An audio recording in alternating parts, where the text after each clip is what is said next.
Early stage VC is broken fundamentally. We are incentivized by ideas and values that don't serve us when we most need it. So, like early stage founders, they need validation, they need customers, they need cheerleaders. Like, we need to actually understand what our market wants and demands instead of thinking what our investors want. Because what's the most investable product is oftentimes not what the market cares about, and it's not what's going to get you there. But we have this image and idea of what a successful startup founder is. And a lot of these founders talk from ego. They talk from a place of, I'm the best, I did this, and so I'm going to share all these stories. And then VCs want to share those success stories. They highlight them with lots of cash and make this is what a good founder looks like. And that's just toxic to, I believe it's toxic to helping most founders start their company, start their business, and get going. Welcome to another episode of Founders Growth. My name is John Hill, aka Small Mountain. I'm the founder of Adapted Growth, and I am here today with Ryan Shuken. Ryan and I got recently connected. He comes from a very cool background. He's been a startup accelerator director. He's worked with hundreds of startups. He's currently working on his startup, and it's still in stealth mode. So we're going to talk a little bit about his path, his point to here, and because he's coming back into the founder seat, I thought it'd be a really cool opportunity to kind of talk about what he's doing differently this next time coming back into the seat as a founder after all this experience working with startups. Ryan, thank you so much for coming on the show, man. Would love you to fill in a little bit more of the backstory, like the quick dime store tour, and then we'll kind of jump in and start talking about your founder path and kind of what you're working on now.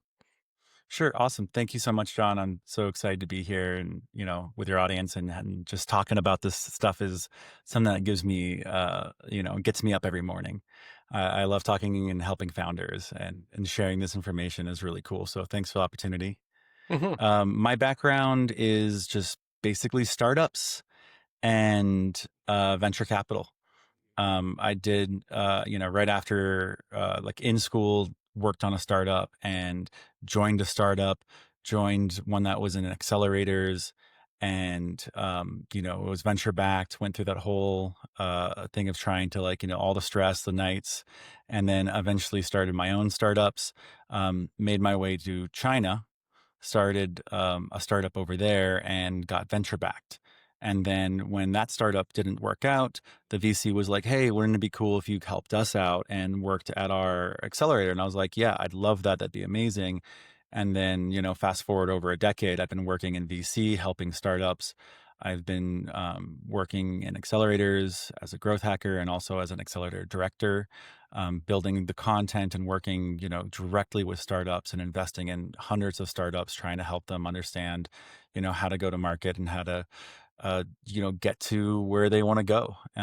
Passionate founders is something that I love and it was awesome. So now that everything's going to come full circle, like you said, Mm-hmm. I'm back in the driver's seat, working on a startup and the world is totally different Totally than when different. I Yeah. started. Yeah, totally different. And when we were having our first conversation to kind of talk about the show and kind of talk about what we wanted to talk about and everything, you said this line about how AI changes everything, right? And it's one of those statements that Mhm. I think a lot of people are making.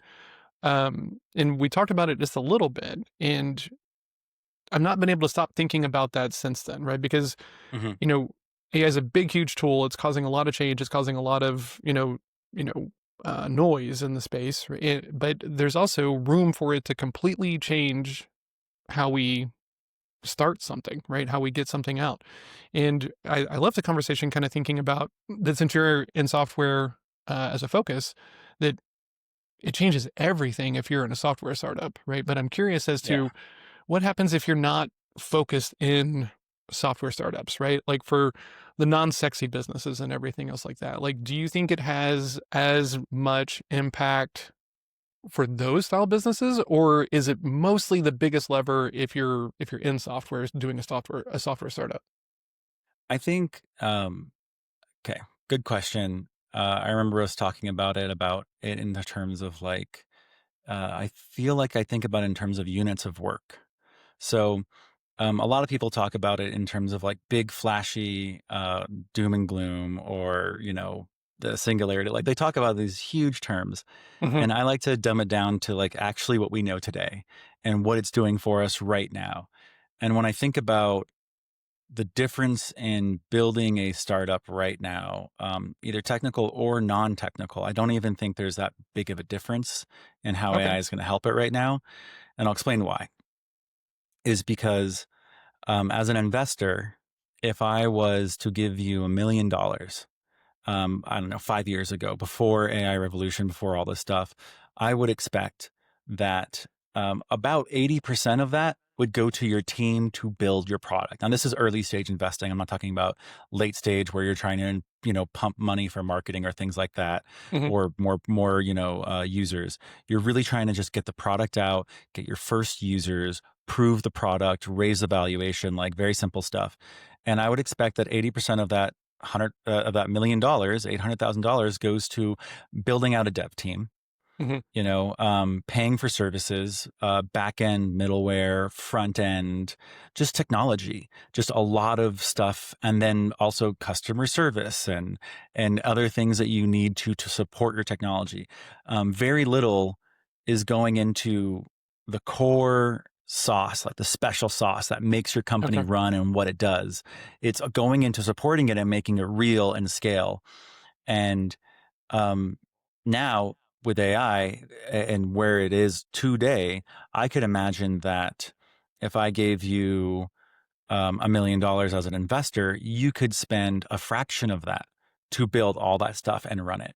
You Hmm. can have, instead of building all these big teams and trying to focus on getting that product out, all that money and effort on just getting that product out and supporting the updates and the maintenance of that product being out, you can now spend $100,000 on that. That means Yeah. $90,000. So now it's 90% towards finding customers, building your product better, understanding the market, and doing things that make you be a better human at doing business with other humans. Hmm. Like at the core, what your job is, whether you're starting a business or a startup, is to deliver something to another human. Hopefully, some Yeah. strictly API or other companies, but you still have some kind of human at the other end. Is like, this worked out, this was good, this is worthwhile. I've made this Hmm. decision. Um, and I feel like for companies that are not purely tech, you get to now use technology in a way that helps you better connect and be human and connect with other humans. AI Yeah. can help you take advantage of things that you wouldn't have been able to because of that barrier of entry. Sometimes Okay. companies aren't very technical because like it just doesn't make sense to put all that investment in the technical aspect when there's so much human interaction. Hmm. But in all that human interaction, I think for non-technical, like just give an example of an entrepreneur I met who's starting a baked goods startup Okay. that's very non-technical. Yeah. Um, but how they build and grow, a lot of the big things that she's most scared of is like, how am I going to like manage my client list and getting the right things to the right people at the right time Hmm. and knowing what to do. It's like, yeah, you could use a logbook, which a lot of people use before, or you can now start using really cost efficient, good technology to help you do that. And then you can just spend more time being an awesome baker and an awesome face for the business and working, connecting with people. I think it just gives us a back of value, a lot of units of work and time, and we can rely on some things that like would get us flustered or stop us from growing, and we can use these agent teams or AI or certain types of technologies Hmm. that would allow us to take back that time and be more human and be more with our founders and teams. That's kind of how I see it, like That's for non-technical interesting. teams. Because like as you're talking about this thing, the thing that I'm thinking about is, okay, what is the end result of this change, right? Because it used to be, as long as you had a cool idea that sounded tech and sexy, you could probably go get some funding for it. And then it was like, could you get users on a regular basis? And now it kind of feels like there's an opportunity to kind of flesh out the idea a little bit more before you go around kind of like looking for money, especially with like all of like the Yeah, vibe coding tools and stuff like this. So do you think that entrepreneurs and founders are better served by trying to build their own prototypes, like getting into these tools, as opposed to starting the looking for money too early? absolutely. Early stage VC is broken fundamentally. Okay. We are incentivized by ideas and values that don't serve us when we most need it. So, like early stage founders, they need validation, they need customers, they need cheerleaders. Like, we need to actually understand what our market wants and demands Hmm. instead of thinking what our investors want. As what's the most investable product is oftentimes not what the market cares about. And it's not what's going to get you there. But we have this image and idea of what a successful startup founder is. And Yeah. a lot of these founders talk from ego. They talk from a place of, I'm the best, I did this. And so I'm going to share all these stories. And then VCs want to share those success stories. They Hmm. highlight them with lots of cash and make this is what a good founder looks like. And that's just toxic to I believe it's toxic to helping most founders start their company, start their business, and get going. And the fundamentals are so much cheaper and more accessible now with AI to Yeah. start. It's never better. And you don't need investment. Like, if you needed investment, you needed, a lot of times VCs will say, like, I only write 500K to $1 million to $2 million checks. So Hmm. your idea has to fit in this box.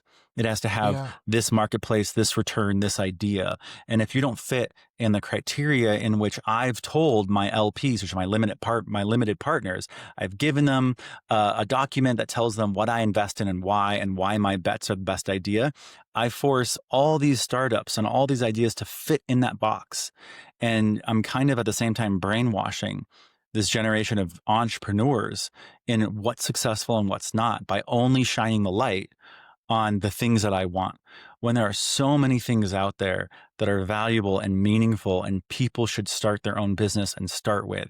And Hmm. now, since if I can convince just one person listening to this that you don't need $1 million, that you for Yeah. $10,000, with $5,000, you can start your business now in a Yeah. meaningful way that $1 million would have helped you 5 years ago, Yeah. without the stress, without the overhead, without the LPs saying, where's my money? Like, claw back, like, you Yeah. should build this, you should make it a platform. I want more bells and whistles. Like, no, talk to Yeah. your customers in the market. Man, what a flooring idea. Because, like, I mean, so I'm just thinking about the resultant effort of this, right? So that would probably mean that all the early stage venture people should be asking for less because they're not Yeah. shouldering as much of the burden, right? And the Hmm. whole casino style, let's go gamble on 25 and hope that one of them is going to work, which, kind of doesn't really work for most people anyway, is going to potentially, this is really interesting. Like, because now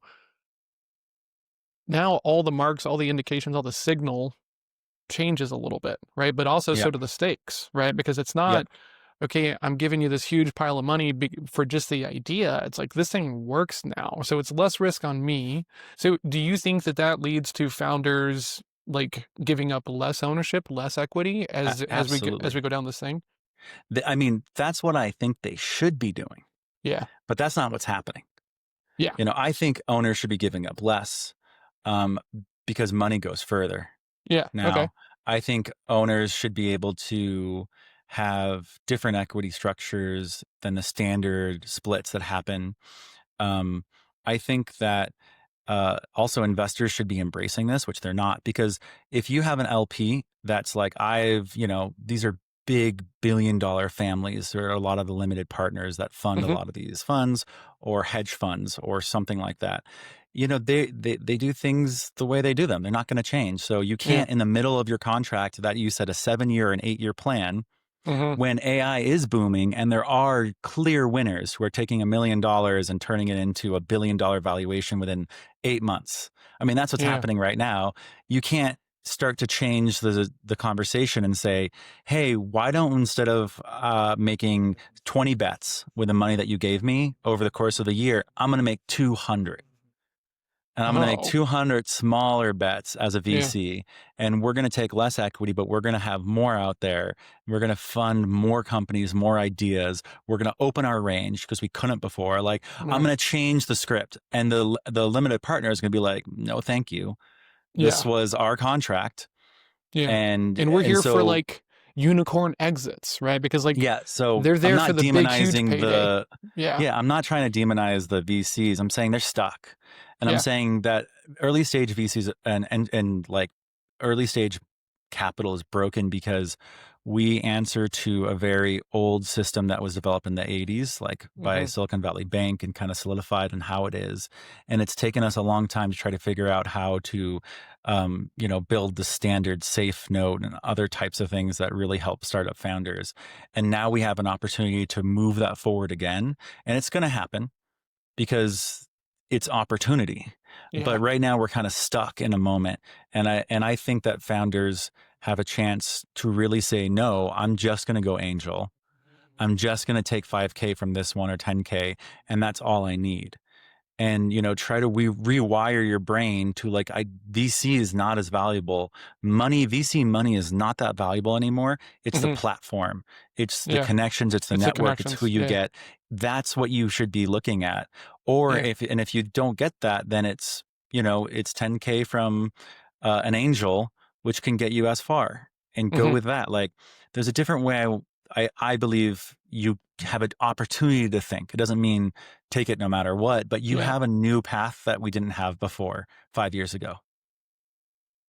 What what I'm also thinking about that is like potentially kind of cool about this change is the idea has the opportunity to travel further down the path before it gets corrupted. Like we hear the stories about I had this great idea and then the money got involved and it changed the idea and stuff. Oh yeah, totally. Money gets involved, and the idea is now a platform.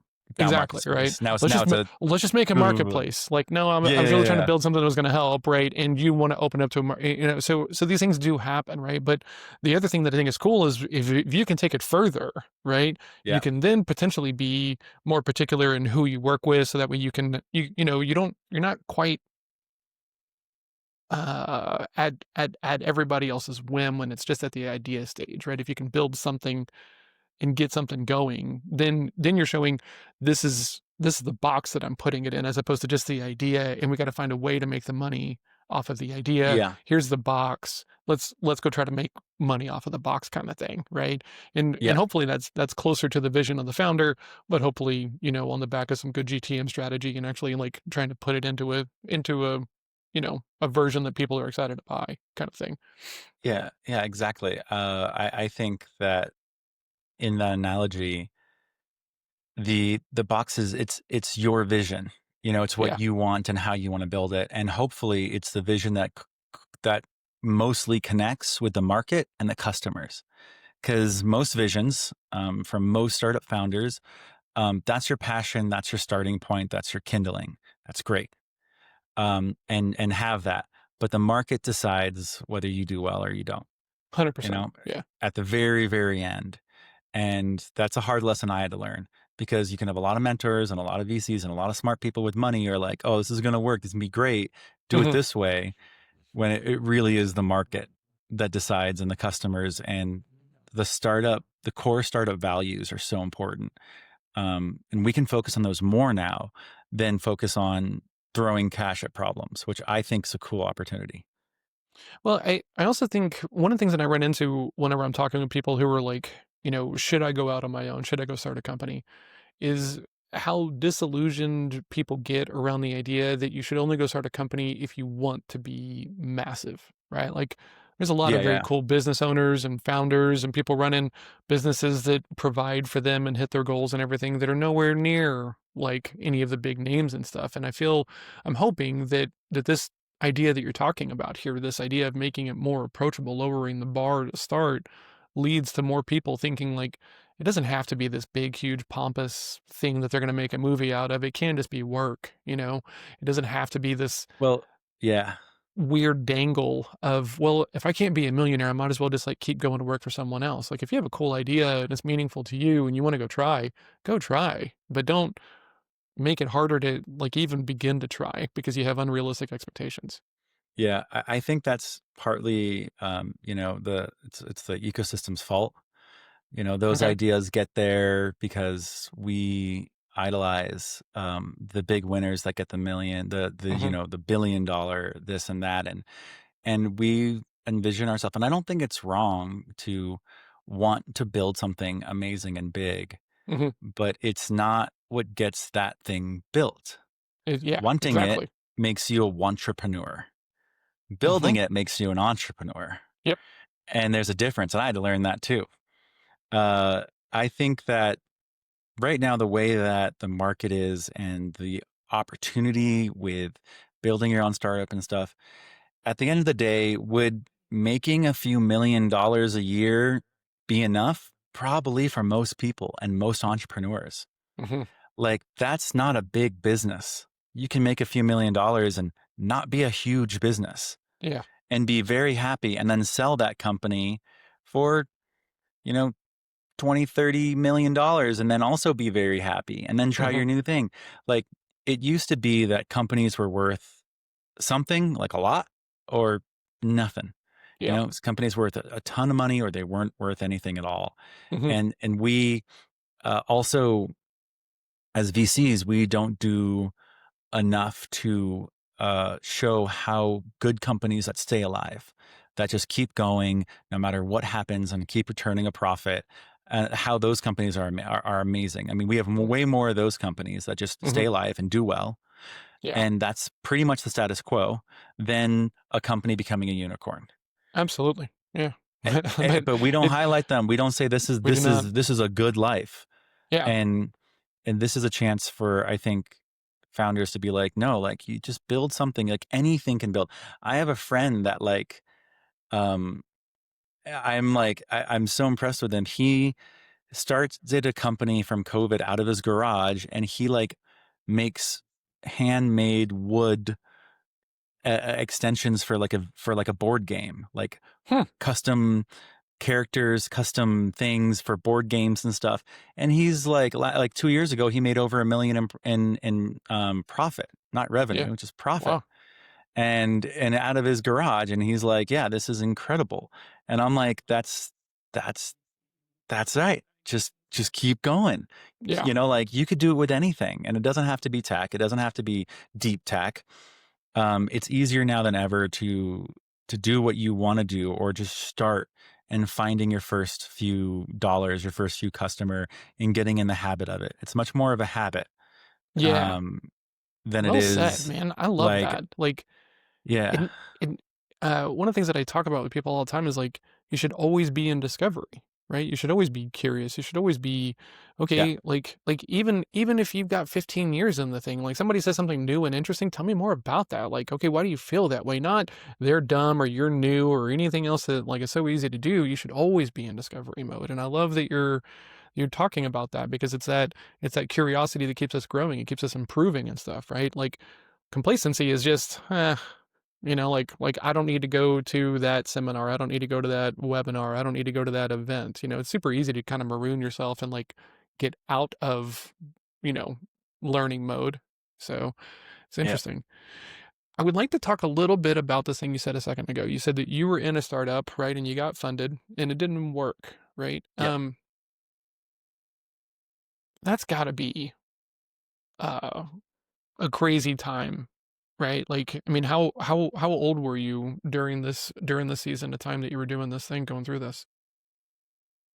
Let's 25. 25. Okay. So, Was that one that I think yeah. were yeah that I was referencing? Yeah, So 25, 26. when right, I'm obsessed with like the pivots, right, and the changes of the founder's path, Yeah, right? Like yeah, yeah. that's a big part of why I like talking to founders and why the show exists, right? But in that mode, it's a little bit different for you because since you are funded, like the I would assume the ability to pivot is lesser because there's funding and now there's some accountability and we're going to go try to go do this thing. There's expectations, there's Yeah. promises, Yeah. there's advisors telling you what's right and what's wrong. There's Were a lot. you were you I don't even know how to phrase this question without it sounding judgmental, so please bear with me. Were you seeing it going down or was it just like this like surprise? Like in how like did it feel like it was winnable? Like did you still have positive optimism of like, hey, we're gonna figure it out, we're gonna figure it out, we're gonna figure it out? Or was it like, okay, I don't know what we're gonna do, but we're just gonna keep going because there's money and there's expectations? Like how did you feel as the founder when it was closer to the end? Did you know? Could you see it?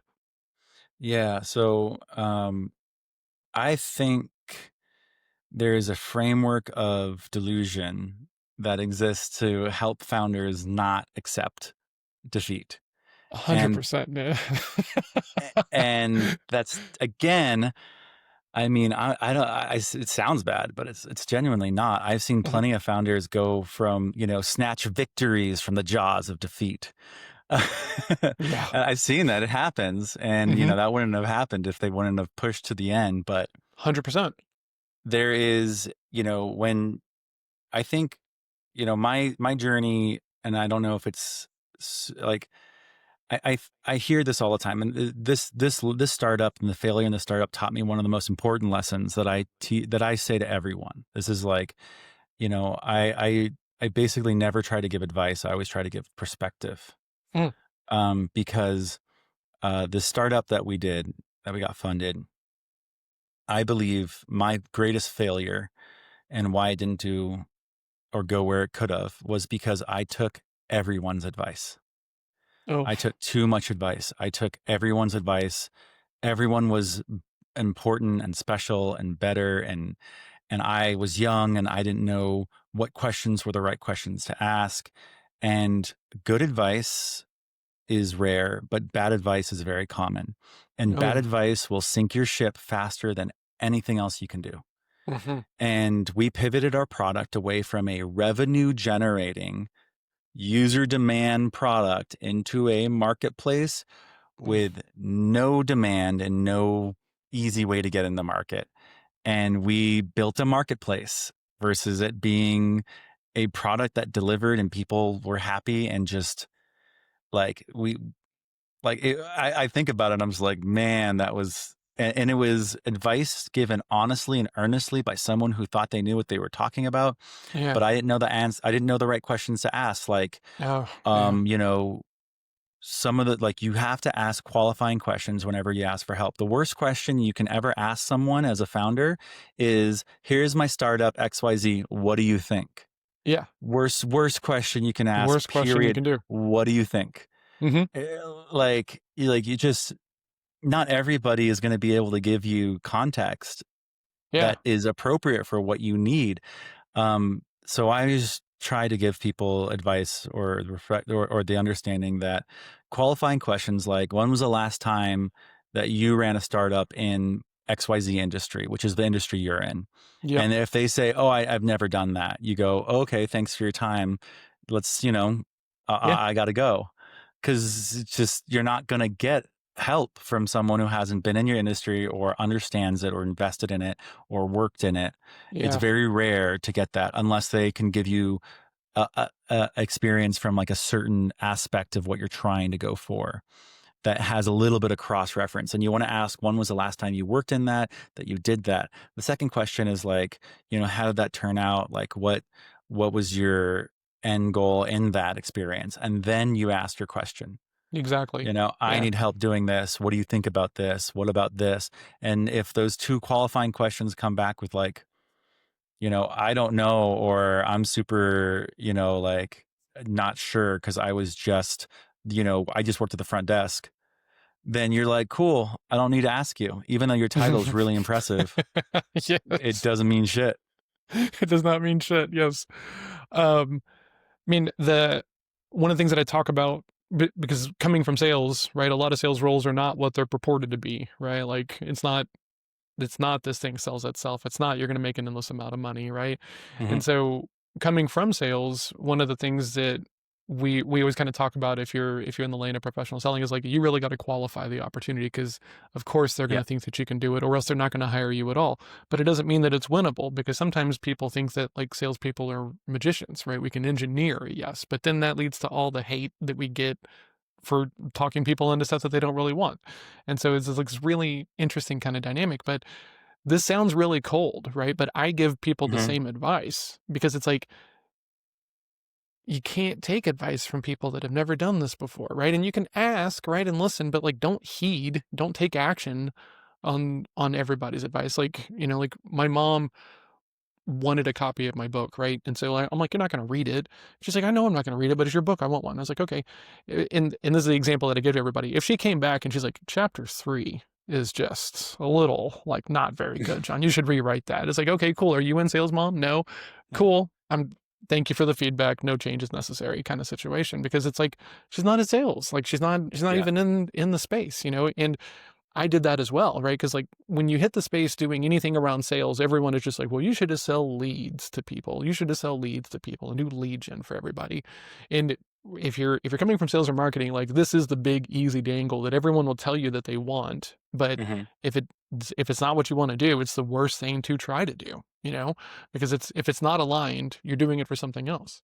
So I'm curious, when going back to this mode, Hmm. you have this product, you have revenue coming in. The pivot to go to a marketplace sounds like a pretty substantial like pivot, right? Where you like and you said you were getting advice that was coming pretty earnestly and everything. Were you getting a Yeah. lot of the same advice? Like were you getting like from from the people that were funding you and stuff? Yeah. Were they pushing on that stuff as well, or was it just kind of that kind of like scramble of, because sometimes we're just trying things, and sometimes if we don't have strategy and things like that, so it might be like, well, let's just see if a marketplace works. Was it like that, or was it like, you should do a marketplace, how did it feel? Did it feel directed, or was it more So, opportunistic?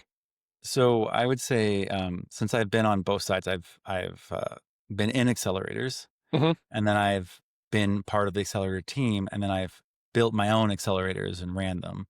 Hmm. I now understand something that I didn't understand before, was Cool. that a good accelerator with its mentors echoes helpful, good advice in multiple areas. Okay. So if your mentors are saying something that's totally different than what your partners and like the growth hacker and the people in residence, like your experts in residence are the people who are most closely connected and have the most access to helping your startups. You should be meeting and all deciding on like, hey, this is the kind of path that we think's best. There's a reason. There is data. It is not because, they are doing anything bad, but it's like we know that a lot of dissonance is not what helps you make a decision or helps you Yeah. forward, but like good data driven um, information gives you an opportunity to make it. And so, like, I was receiving at that time what was the best information and advice you could get. Everybody was winning with platforms and marketplaces. Mm, okay. Yeah. Like I don't blame them. It's just what was the best knowledge. But I think a better knowledge was not to turn away from paying customers, Yeah. First which principles, would right? which There's would have money been over like, here. yeah, which would have been like, why don't you do that after? Why don't you tell a second story? Why isn't your first story a story of revenue customers and your Yeah. second story a story of platform or something else growth? Hmm. Um, there are different ways, and I don't think you're getting pushed by accelerators or told. You're not being voluntold what to do. Hmm. You're being given the options. Like the best Okay. accelerators out there respect you as a founder. They should, or you shouldn't be So there. okay, I'm curious then, like, does that mean that founders should be, hold on, let me put this together the right way. They should be doing some research on like how they want to grow and then trying to find an accelerator that's kind of aligned with that? Like Yeah. Hmm. are there very different modes of thinking between accelerator to accelerator, and founders sometimes have friction because they just didn't shop around enough? They didn't find the right accelerator with the right thinking? Yeah, I think it is platform based. I think that early stage VC, the biggest winners across the board for early stage VC, in my opinion, is they are groups and VCs that have developed their offerings, their Mm, services, their offerings, their access. It is a platform. It is a suite that you get into and you can grow. mm, Um, that is what does the best and works the best for them. It's not money. Money is the exact same. Money's the same if you get it from anyone. It's the yeah, same. You okay. get, it has the same force. You can do the same things with it. But I think that it's always been the companies and the VCs that really work on platform and services. I mean, that's something that like my old VC, like we were very big into that, and we were one of the top early stage investors in the world. Mhm. And it, we believed in ecosystems within our accelerators, not just Okay. out there for startups. But I also feel like, you know, startup founders anyone trying to start up something, there is still to this day, a lack of good, accessible information. Even Hmm. with all these, that's why I love these podcasts and these startups. I think people learning what's the right questions and what they need to know and what they should ask of VCs and how they should feel about it, and like even more in depth. Like we do a really good job of covering like the basics, the fundamentals and all this stuff, but there's still a world of help that we can give for founders and teach. And I don't think it's enough out there. And so Hmm. that's one of the reasons why I think founders wear so many hats, is because they Yeah. just kind of lack the information on how to get the right help and where to get it and what they need in a format they can get it. Hmm. Because like we also, the format that founders typically want, it's not conducive to like long-term learning. It is not. tweets, um, tweets and yeah, frameworks and bulleted lists that have got deep cerebral knowledge, right, and trade-offs yeah, and things it's like this. hard. Yeah. It's Uh-huh. hard there, but I love what you're doing. I love what this is, and that's Thank you, man. I appreciate it. this is the good stuff. If anyone's gotten this far, don't worry. There's more. There's more good stuff. Keep listening. Dude, it's so interesting. Like I'm I've done other shows, I've done other content stuff, but like when I was okay, we're gonna go try it again and everything. This was the show that I wanted to do, but I got a little stuck in the formatting, right? And I think you and I talked about it in the sync call or whatever, but when I Yeah. realized that like I just want to help founders understand how broad this lane is and how easy it is to take bad advice, how easy it is to get stuck, how easy it is to beat your head against the wall Yeah. when like there's a window right here. Like let's just lean over a little bit and stuff, right? So I want to be respectful of your time, and I'm also trying to Mhm. be respectful of everyone's focus because people don't Absolutely. Let's keep have a going. lot of time, as we were just talking about. Yeah. So a couple of questions, if I could. Over the time at the accelerator, right, and seeing all those startups, right, and being in the space and everything, and I know that this is a loaded question, right? So bear with me. Hmm. What do you think is the major separator between people that find, and I'm not talking about unicorn success or anything else like that, but just traction, consistency, they build the business, they get it to where they're trying to go and everything, versus the people that fail? Is there or struggle more than they need to? Okay. Is there one thing that you have seen as like a recurring trend, pattern, behavior, blind spot that you have seen over and over again that maybe we can help people to be looking at, be mindful of, so that way they can, when they run into it, they can figure their way through it? Hmm. Yeah. Okay. So that's a good question. What is something that I recognize in the founders that successfully make it not just into further funding, but also their company does Yeah. well? Okay, good question. I think about this a lot actually, because I've worked with some founders that have uh, made unicorn companies. Like Hmm. we've had unicorn success, and I've worked with those founders directly, and I guess some of the things that I um some of the qualities or the way in which I saw them act was, you know we, the VC, we as a VC, we're not as important as you as a founder and what you want to do and how you want to grow. I mean, we want to help, but taking ownership and really like knowing that there's not a power dynamic that's helpful to play into, like to work on your company, work on your customers, you know, be critical of us. A VC comes to help you, or we bring you advisors, being critical, asking questions, making sure that it's worth your time, not showing up to the things that you don't think are valuable and giving a reason why. Like being, like that, that's something that I have seen in very successful, good. Like I was the opposite kind of company. When I was in an accelerator with my startup, Hmm. I was like every single meeting.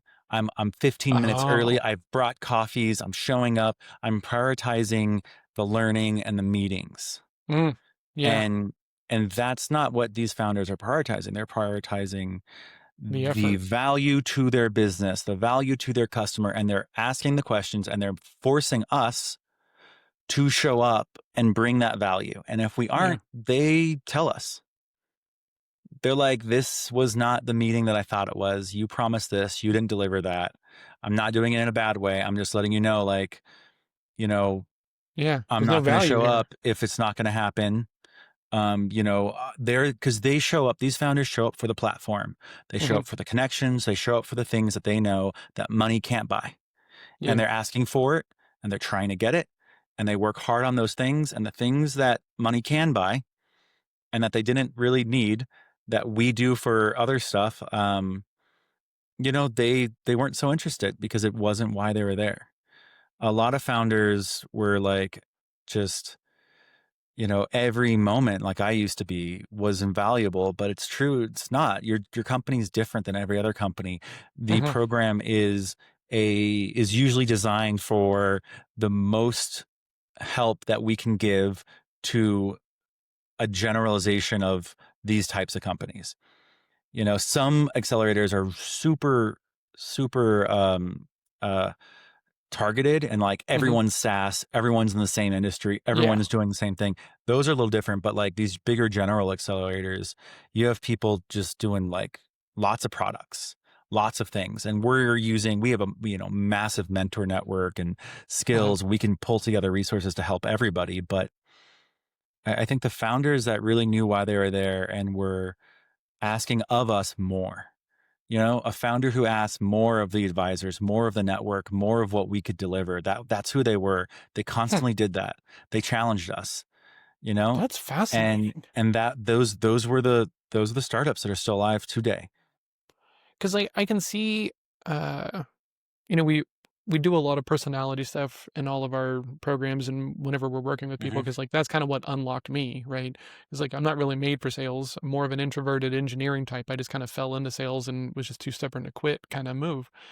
Um, but what I find is that people who are not aware of themselves, right? They're not aware of their natural inclinations. They're not aware of what's going to be difficult and what's going to be Hmm. interesting, right? A lot of people in sales, if they're too extroverted, right? They just go where the people are, right? And they're always around people, and they always feel like they're being productive and making things, and they're doing these Yeah. things, but they're not prioritizing the right kinds of conversations, the right going and finding those direct sales conversations versus going to the happy hour networking meeting.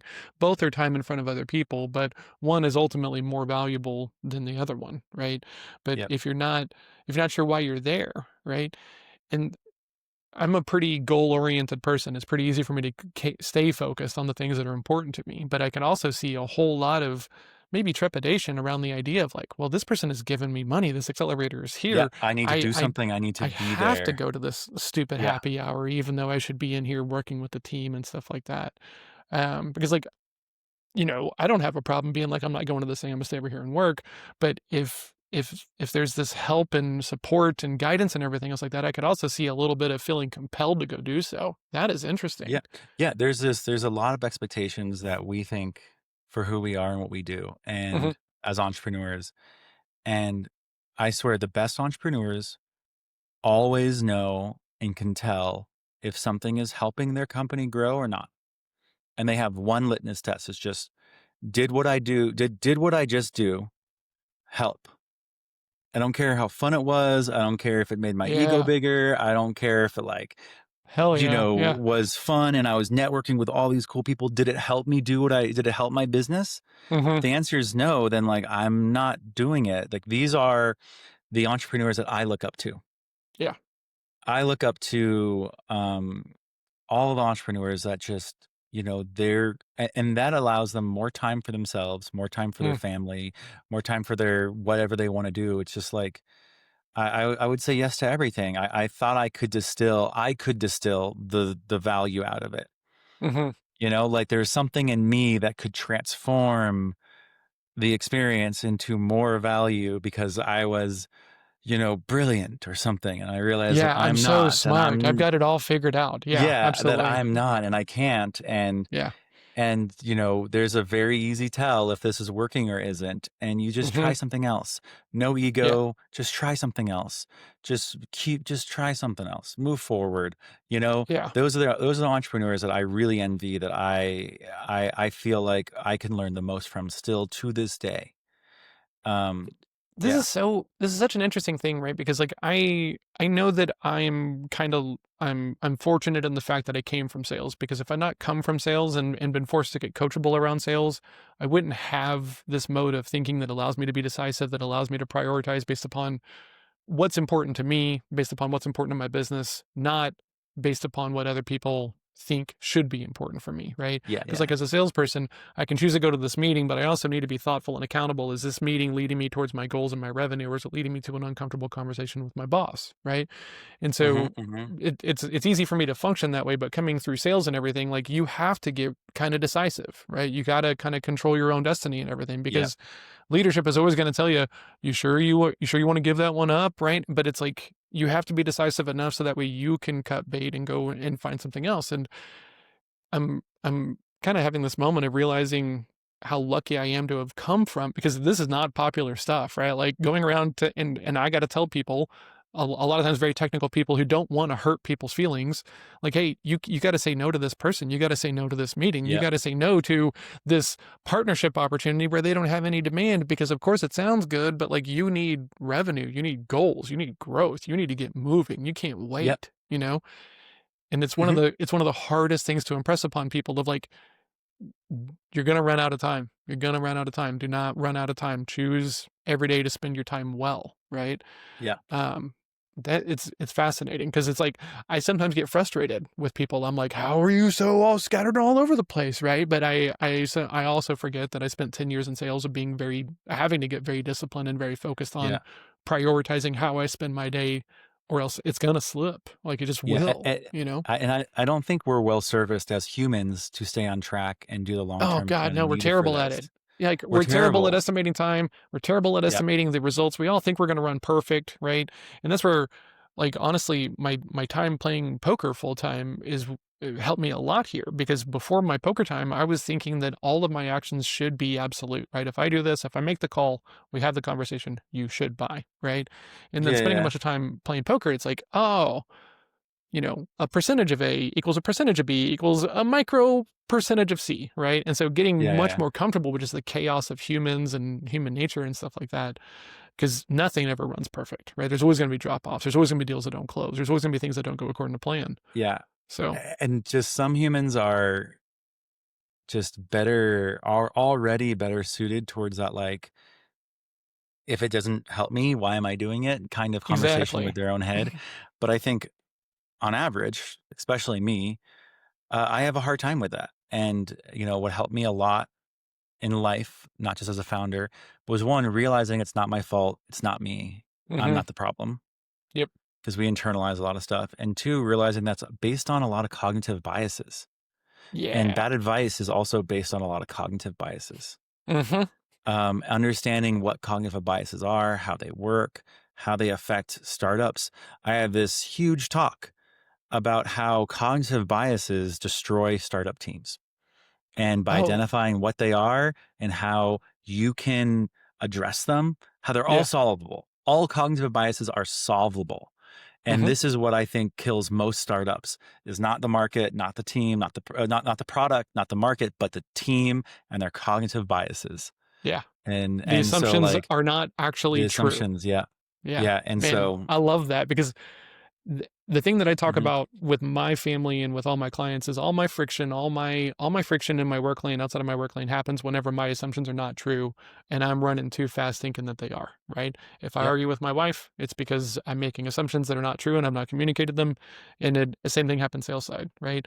But I love that you're talking about that, right? Because everyone, I'm allowed to do this. I'm allowed to do this, right? And Mhm. I think one of the things that I think is really, I'm hoping is going to help us bounce back a little bit, right? Is I think AI has the opportunity to kind of bring us some focus in the form of like making it easier to build secondary brain, to be more productive, to Yeah. not screw your future self by thinking you're going to have more willpower, confidence, and everything else like that. But I also I think right now, what I'm excited about here in this conversation is like we're going to move away from like thinking that you have to be in hustle mode all the time, right? I talk to these people and they've got 3 monitors, and they got to have music, and there's so many inputs and everything, and then they can't figure out why they can't get the to-do list done, and so it's like some of this, we're enabling it. We're like asking for, we're making it hard, right? I'm hoping that Yeah, we yeah, get away from that and we get back to some focus and clarity, and not people trying to run 3 businesses because they're not really all that confident that one of them is going to work, but they're telling themselves that they can multitask well, and these things that we lie to ourselves about. yeah, So, yeah. Ryan, I'm gonna let you go, but I got to ask you my wrap up questions if we could, if this is We're okay. already there. Oh my God. Already there? This has Yeah, it's been been so flying. good. Yeah, So, first question is, right, when you're thinking about AI, right? Because you're in startup land, you're in yep. software, you're running My this the, startup the is in startup AI company. right now. Yep. Absolutely. What what is the biggest recommendation you would give to a founder who wants to use AI on his founding journey? Like, is there a tip? Is there a way? Is there a mode of thinking? Is it like, what would be your biggest piece of advice for someone who's wanting to use AI, but they're new to AI tools, AI thinking? Um, Start by having fun with AI. Hmm. Instead of being like, I'm going to make AI do this thing for me, and my first experience with it is going to be like commanding it to help me with my startup or my idea. Um, Ask AI to make you look like Post Malone. Ask AI to, add, to put you on like a tightrope or something. Have some fun with it. Realize, kind of like understand and play around with it in a fun way that's low risk. And then after you've been using it for a while, you're more comfortable, start asking bigger questions. And the biggest thing is like literally just ask the AI, like, and no one's looking over your shoulder. Be honest and vulnerable. Be like, I don't know what I'm talking about. Maybe I'm not even asking the right Yeah. questions. Maybe you could help me ask better questions, because the AI will assume that you know. It's Hmm. set to be like, that unless you're like, hey, I know nothing. I don't even know where to start. Yep. And then it will start somewhere, and that's never zero. And you go, whoa, wait, I still don't understand. Hmm. Whoa, wait, still get simpler. Like that, like that's what AI is really good at, because you're in your own privacy being able to do this, and you can ask as many dumb questions as you want. You can take screenshots. You can do all that. Ask AI how to help you, like use a program, take a screenshot, give it to it, say it doesn't work. I mean, literally, like, and then get more comfortable, and then eventually start paying for some stuff, because AI is kind of like you get what you pay for. So Yep. you pay for the bigger models, you pay for the bigger stuff, and then you can do the big stuff. And you can I, do it by saying, "Here's my code base, fix it. I want this is yeah. broken, fix it," and then it will start actually doing it. I love one of the things that I've gotten pretty good at is being the new guy, asking the stupid question, being the beginner in the room, and like really, really appreciating it, right? But I love the thing that you said there is like no one's looking over your shoulder, right? Like I can see a whole lot of pressure. If you're like a new leader, a new manager, of like you got to figure it all out and everything, right? But like here, like we can drop all the pretense. Like you can ask 17 questions of a thing, and it doesn't water down your leadership capital or any of these things that people are Yeah, yeah, concerned yeah, yeah. about, Oh God, right? So leadership capital.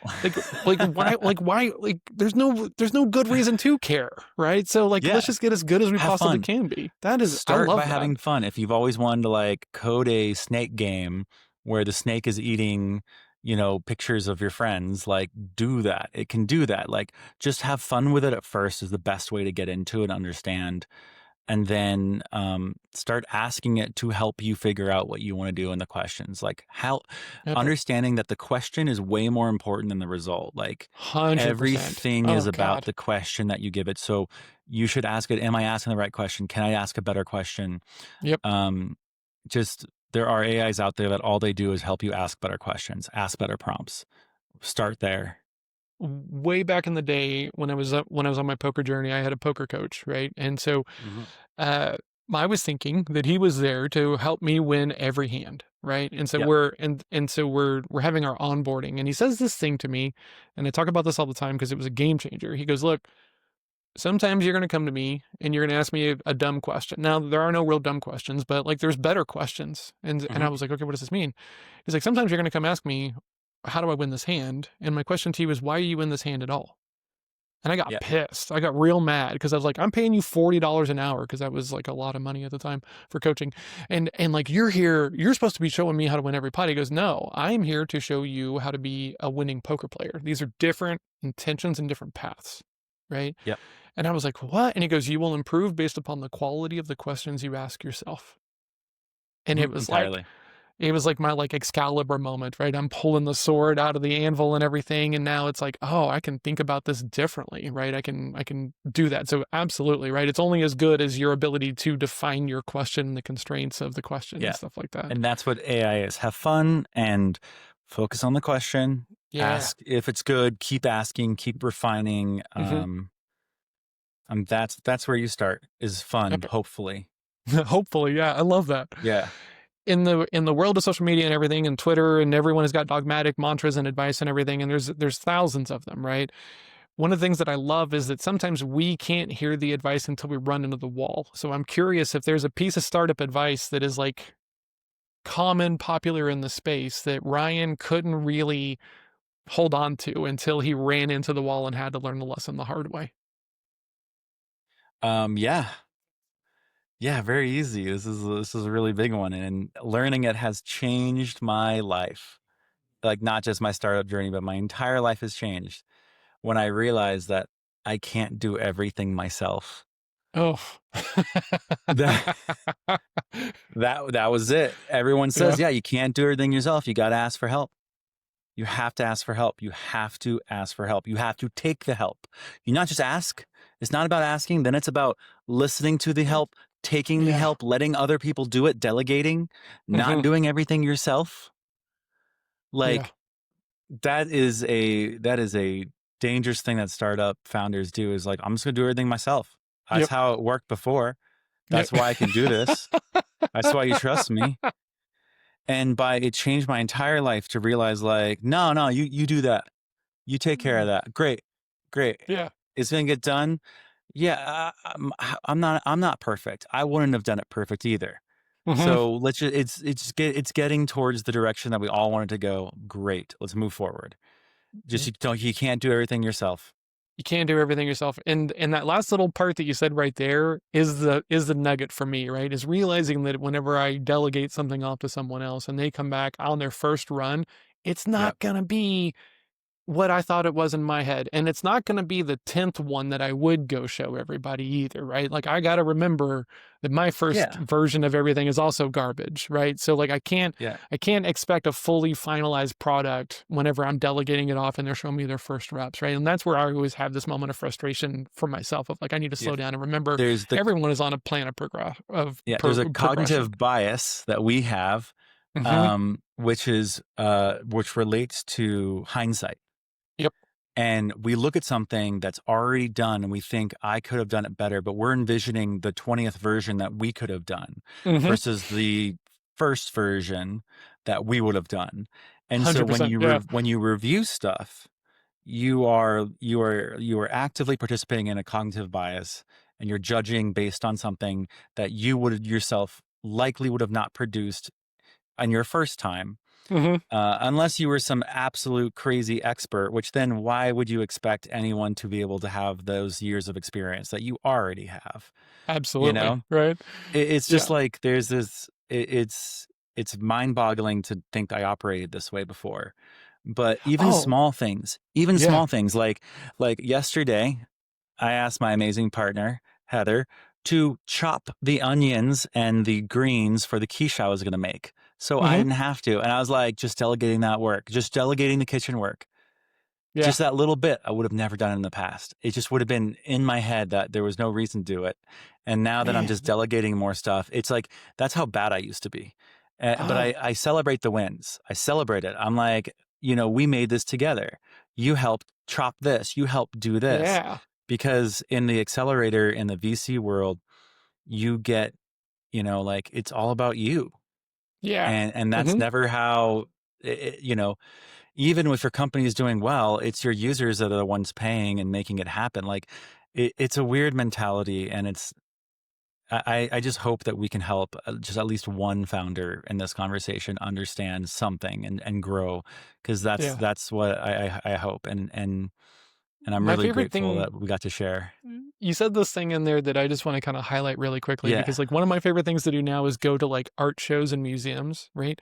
Yeah. And walk around and just listen for people who are like, well, I could have made that, right? Because like you'll Yeah. hear it, you know? And back I used to be that guy. I used to be that guy. I'd be like, you know, we have a really cool museum here and there's like a bunch of modern art. And one of them is just like this like fluorescent light. And I would be like, that's not art. I could make that. But you know, the idea, right? I can't create that. I can replicate someone else's idea, right? And so Yeah. I love that idea of don't put that weight on yourself, right? In any way, shape, No. or form. Know that everything's and like a work of art, if you will. It should be improving. You should be iterating and trying to make it better. Last Hmm. question, Ryan, then I'm gonna Yeah. let you go. Thank you so much for doing this, man. It was really cool. I really appreciate it. Hmm.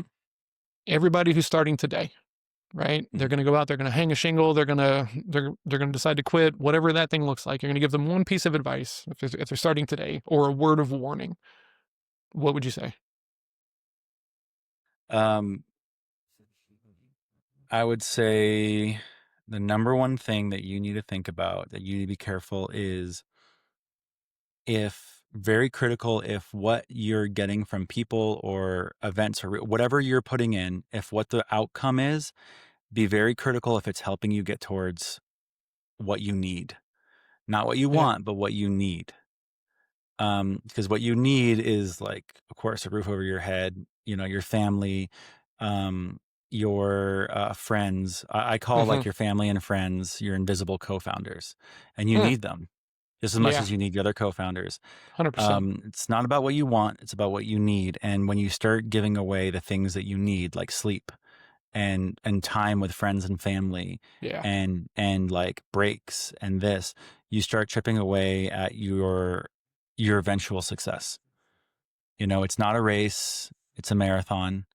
Hmm. Being very critical about protecting the things that you need. If your startup's going to require you to work 16-hour days, that's taking away a lot of things that you need. Yeah. You can't do a Man, lot of the things that you need in that. And so really being critical about the things that you need, not want, but need. I love that, man, because prioritization and knowing what you need to be working on, it it's this very interesting thing, and you can lie to yourself, as we were talking about earlier, Yeah. right? Oh, this is the most Everyone will important tell thing. you, yeah, I got to go to chase this after the conference. numbers. Yeah, I got to go join this community, this club, this mastermind, or whatever. No, you probably need to keep working on the thing that is leading you to your goals, right? And if that's picking up Yeah. the phone and talking to people and trying to get deals done, that's picking up the phone and trying to get deals done. If that's working with your engineering team to work up like new features, then that's what you need to be doing. But Yeah.